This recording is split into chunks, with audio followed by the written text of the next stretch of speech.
Glenn asks a good question. Being a high school coach yourself, well, it's been a long time, but okay. What do you think will be the best approach to getting kids physically and mentally prepared for the fall and winter sports seasons? We will be having sports in Texas. Well, of course you are. After losing off season and likely some summer training time. Well, as I told the guys over at one of our strength organizations yesterday, I actually think there's going to be a lot less injuries this year because of this.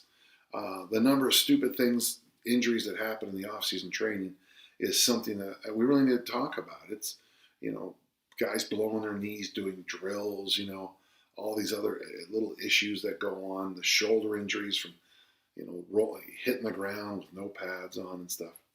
But it's going to be just like the way it used to be, Glenn, the way I did. You're going to show up and you're going to get your people in shape. I think you're going to find some interesting things. I think I think you're going to have to get back to, if you have sleds, you're going to have to get back to sled driving. Prowlers would be great. You're going to try to make everybody, puff up, this bodybuilding nonsense, but really your athletes might be okay.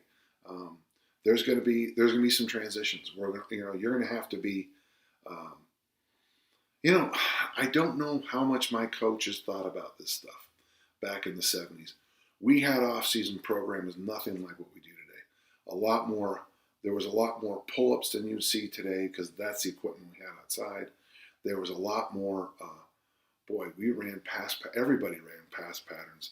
We were doing these sprint after sprint after sprint and then staying in line, which of course feels like the game. It is the kind of condition the game does. So first, the nice thing is there's going to be some changes, and I think that's good. We don't know exactly what's going to happen. With down in Texas, you're going to have to keep a lot closer eye on your heat index charts, your humidity and heat index charts.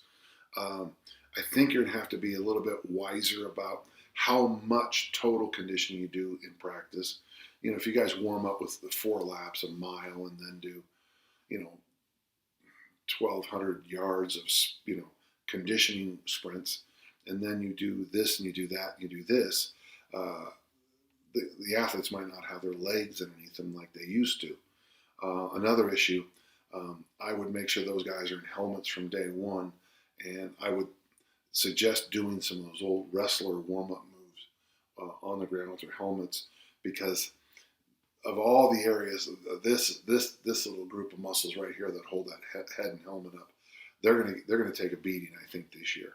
Those would be the 2 big ones for me. But I wouldn't worry as much as you think about your athletes losing conditioning.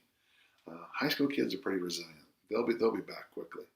And in fact, in some ways, I think they're going to be back better.